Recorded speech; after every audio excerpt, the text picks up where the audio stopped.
경제를 보다 쉽게. 안녕하세요 여러분, KRB 경제연구소의 붕입니다.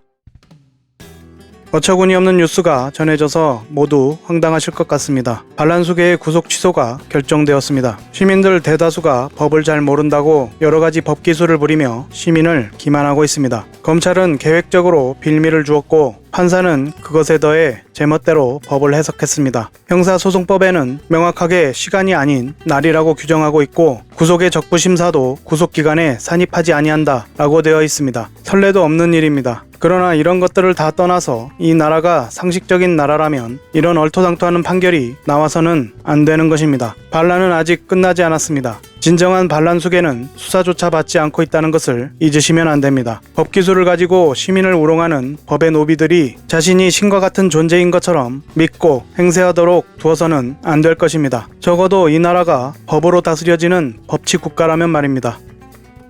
이번 영상에서는 25년 2월 말 외환 보유액과 2월 소비자 물가에 대하여 알아보도록 하겠습니다. 아무쪼록 시청하시는 여러분께 여러가지 도움이 되었으면 좋겠습니다.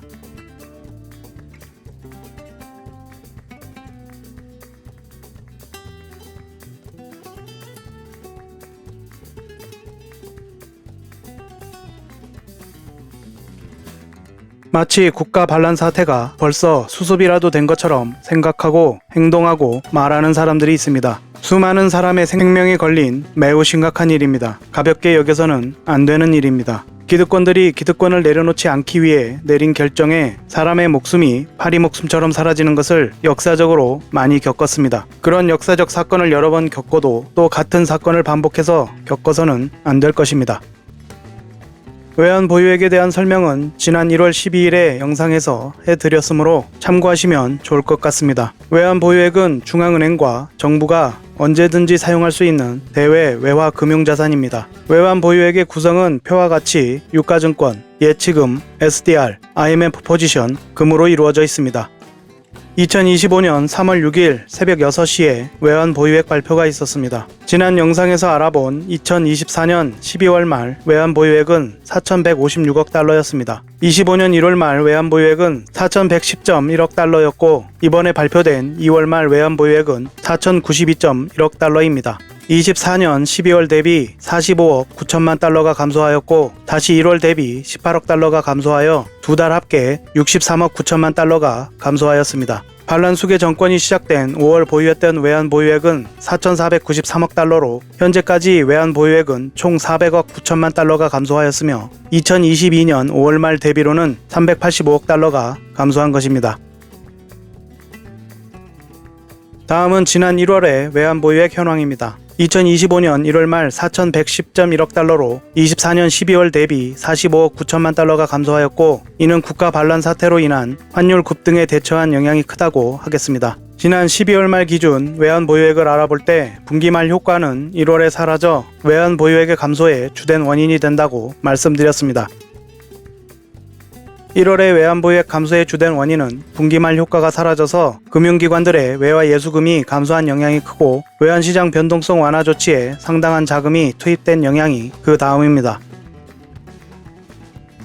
다음은 2월 말 외환 보유액 현황입니다. 2월 말 외환 보유액은 4,092.1억 달러로 1월 말 대비 18억 달러가 또다시 감소하였습니다. 미달러와 약세에 따른 외화 자산의 미달러 환산액이 증가하였는데도 국가 반란 사태의 영향으로 인한 환율 급등에 대비하기 위한 국민연금과의 외환 수합 규모 확대가 영향을 미쳤고 외환시장 변동성 완화 조치에 자금이 투입되었기 때문입니다. 그리하여 유가증권 금액이 감소하고 예치금 액수가 소폭 늘어났습니다. 앞으로 관세 전쟁에 더해 환율 전쟁에 돌입할 확률이 높은 만큼 그에 대한 대비를 철저하게 해야 할 중대한 시기입니다. 외환 보유액을 더 쌓아야만 합니다. 이대로라면 심리적 마지노선인 4천억 달러가 무너지는 위태로운 상황에 놓이게 될 것입니다.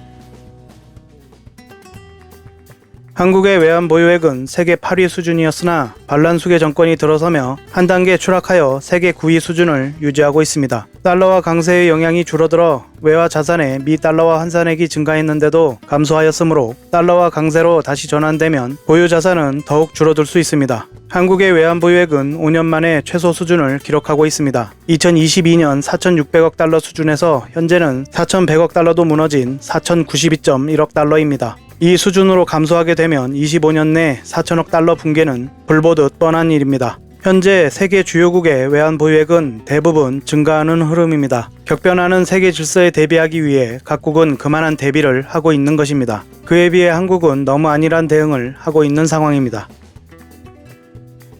2022년 1월부터 2025년 2월까지의 외환 보유액 변화 그래프를 보면 뚜렷한 추세적 감소가 보입니다. 24년 9월 잠시 미 달러화 약세로 상승한 뒤로 급격한 내리막길입니다. 국가 반란 사태에 따른 최근 2개월의 64억 달러 감소는 매우 빠른 속도입니다. 2022년 10월 달러화 지수 111.53을 기록하고 환율은 1431.26원을 기록했을 때 외환 보유액이 4140억 달러를 기록했었습니다. 그런데 2월 말 외환 보유액은 달러화 지수 107.38, 환율 1460.1원을 기록하며 4092.1억 달러입니다. 트럼프의 재집권 등 정치 경제적으로 세계는 불확실성이 매우 높아지는 시기입니다. 이럴 때일수록 더욱 대비를 튼튼히 해야 하는 것은 아무리 강조해도 지나치지 않습니다.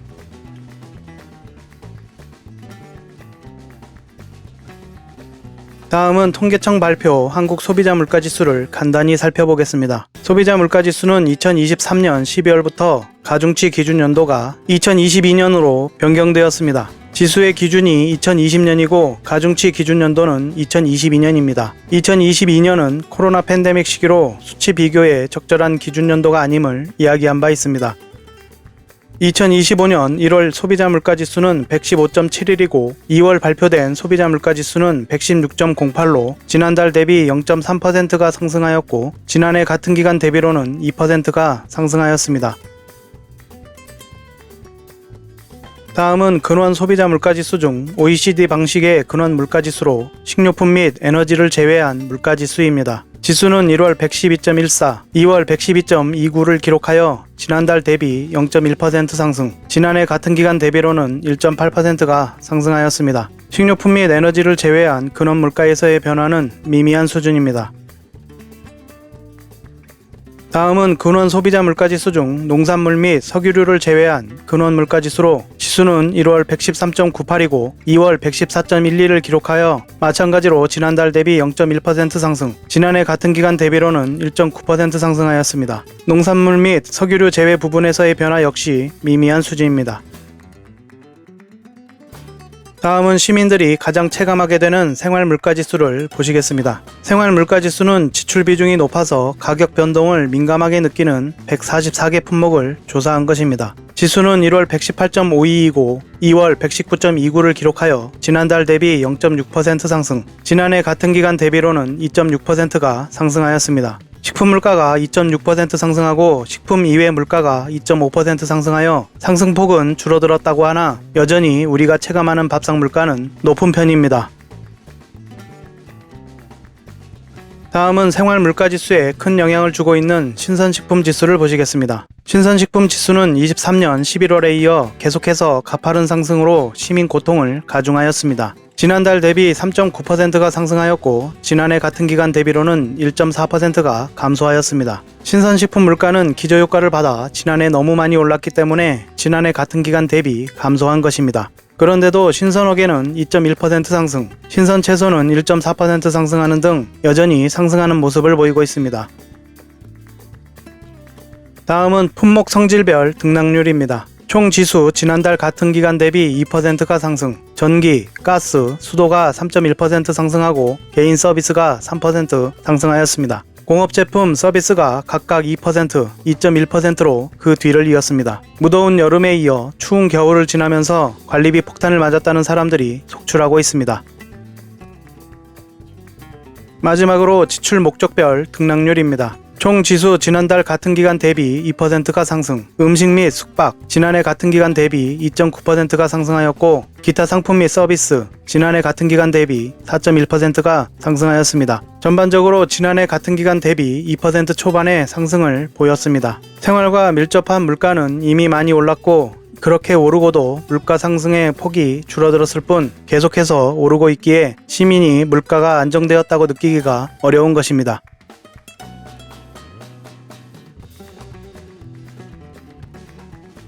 외환 보유액은 국제수지 불균형과 외환시장 불안 상황에서 사용할 대외지급 준비 자산입니다. 긴급 상황에 대응하기 위한 국가의 외화 비상금인 것입니다. 다음은 지난 정부의 외환 보유액 변화를 그래프로 만든 것입니다. 각각 살펴보면 지난 노무현 정부의 외환 보유액은 1239.8억 달러에서 임기 말 2623.6억 달러로 1383억 8천만 달러가 증가하였습니다. 지난 이명박 정부의 외환 보유액은 2623.6억 달러에서 임기 말 3273.9억 달러로 650억 3천만 달러가 증가하였습니다. 지난 박근혜 정부의 외환 보유액은 3273.9억 달러에서 탄핵 당시 3753억 달러로 479억 1천만 달러가 증가하였습니다. 지난 문재인 정부의 외환 보유액은 3753억 달러에서 임기 말 4477.1억 달러로 724억 1천만 달러가 증가하였습니다. 지금 윤석열 정부의 외환 보유액은 4477.1억 달러에서 4092.1억 달러로 385억 달러가 감소하였습니다. 그나마 윤석열 정부가 5월에 시작하였기 때문에 5월부터 계산해 준 것입니다. 4월 말 외환 보유액 기준으로 계산하면 윤석열 정부에서 감소한 총 외환 보유액은 401억 달러에 달합니다. 이는 역대 정권 중 전두환 반란 수계 정권이 기록했던 4억 달러의 감소 이후 처음이자 최대 감소폭을 보인 것입니다. 이런 상황에서도 가짜뉴스만을 믿으며 보고 싶은 것만 보고 듣고 싶은 것만 들으려고 하는 사람들이 많습니다. 모든 분야가 그렇지만 스스로 구하려고 하지 않는 사람은 그 누구도 도와줄 수가 없습니다. 끝으로 지난 정부들의 국민 총소득과 1인당 GNI를 살펴보겠습니다. 지난 노무현 정부의 국민 총소득은 1조 2177억 달러이며 1인당 GNI는 25,019달러를 달성했습니다. 지난 이명박 정부의 국민 총소득은 1조 3,487억 달러이며 1인당 GNI는 26,865.4달러를 달성했고 이는 1,846.4달러가 증가한 것입니다. 지난 박근혜 정부의 국민 총소득은 1조 5,846억 달러이며 1인당 GNI는 39,946달러를 달성했고 이는 4,080.6달러가 증가한 것입니다. 지난 문재인 정부의 국민 총소득은 1조 9,627억 달러이며 1인당 GNI는 37,898달러를 달성했고 이는 6,952달러가 증가한 것입니다. 이와 같이 지난 정부들은 모두 1인당 GNI가 계속해서 증가되어 왔습니다. 지금 윤석열 정부의 국민 총소득은 1조 8,953억 달러이며 1인당 GNI는 36,624달러를 달성했고 이는 1,274달러가 감소한 것입니다. 이 정부에서 기준 연도를 변경하면서 지난 과거 데이터를 수정한 사례가 많습니다. 이에 따라 과거의 1인당 GNI 수치도 변경되었고 지금 화면에 보고 계시는 수치는 모두 변경된 수치입니다. 아무리 기준을 변경한다 해도 가릴 수 없는 것이 있습니다. 참고로 문재인 정부의 소비자 물가는 임기 동안 5.4%, 연평균 1.9% 상승하였고 윤석열 정부의 소비자 물가는 임기 동안 8.7%, 연평균 3% 상승하였습니다. 자신의 작은 이득을 위해 사회의 큰 부정과 부패에 눈 감는 사람들이 많습니다. 눈 감는 것만으로는 부족한지 적극적으로 동조하고 부하 수행에 나서기까지 합니다. 고작 떨어지는 부스러기를 주워 먹고자 부정을 저지르는 자들에게 동조하는 현상이 오늘날 반란수계 정권을 탄생시킨 것입니다. 그런 행동에는 어떤 방식으로든 대가가 따르기 마련입니다. 천박함의 출발은 아주 작은 것에서부터 시작됩니다. 부끄러움을 모르는 것이 모든 것의 시작입니다. 오늘은 2025년 2월 말 외환 보유액과 소비자 물가에 대해서 알아보았습니다. 영상 끝까지 시청해주셔서 고맙습니다. 여러분이 시청해주시고 주변에도 널리 알려주셔서 영상을 많은 분이 함께 볼 수 있도록 해주시면 영상 제작에 아주 큰 힘이 될 것 같습니다. 여기까지 KRB 경제연구소의 붕이었습니다. 고맙습니다.